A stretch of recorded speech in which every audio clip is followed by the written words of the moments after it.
Mark Schickendance from the Cleveland Clinic. I'll go over some of the stuff to fix a labrum. We're going to be using the 2.9 short BioComposite PushLock. This is 3 millimeters shorter. This is 12.5 millimeters in length versus the 15.5 millimeter anchor that's been out there. We're going to use some fiber stick, a number 2 fiber wire that's stiff. Lets us use that directly through the lasso. A couple different lassos we have here. These are both 90-degree lassos.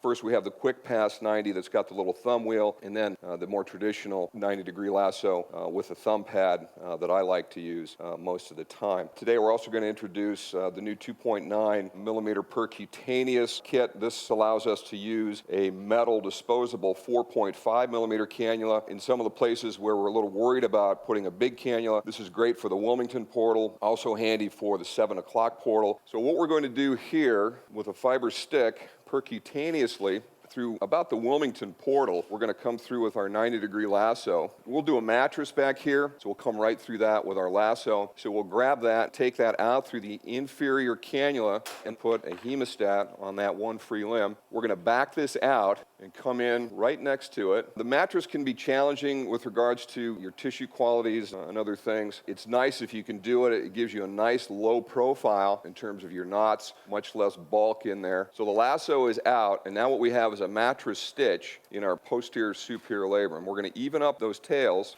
We'll go ahead and set up our Wilmington portal. And what you can see, this is off the percutaneous kit. This has a long spinal needle on it. The spinal needle comes out, and then there's a guide wire that goes over that. And that's going to come right down in there like so. Spinal needle comes out, and we're going to take a knife, make a little stab right there, just big enough to get our dilator in. Been talking about concerns of going through the tendon. We're clearly very medial here in the muscle. This is our drill guide for our 2.9 PushLock, and this is our new 4.5 millimeter metal disposable cannula.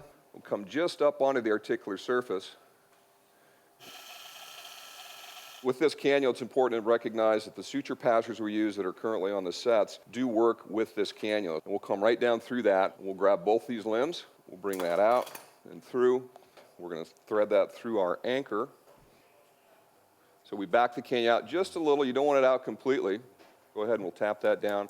Now you'll see on the top of this anchor, you keep that orange clip on until the anchor gets the articular surface. Then the orange clip comes off, and that'll take that down in the rest of the way. Right down to the line now. We've got a new mini suture cutter that'll fit down through this 4.5 cannula. It's smaller than the cutter that's currently on the set. And this gets right down flush onto the articular surface. Great labral repair back there in the back. Very low profile. Nice thing about this, it's kind of a meniscal-like repair. Covers up that hole, and that worked very well.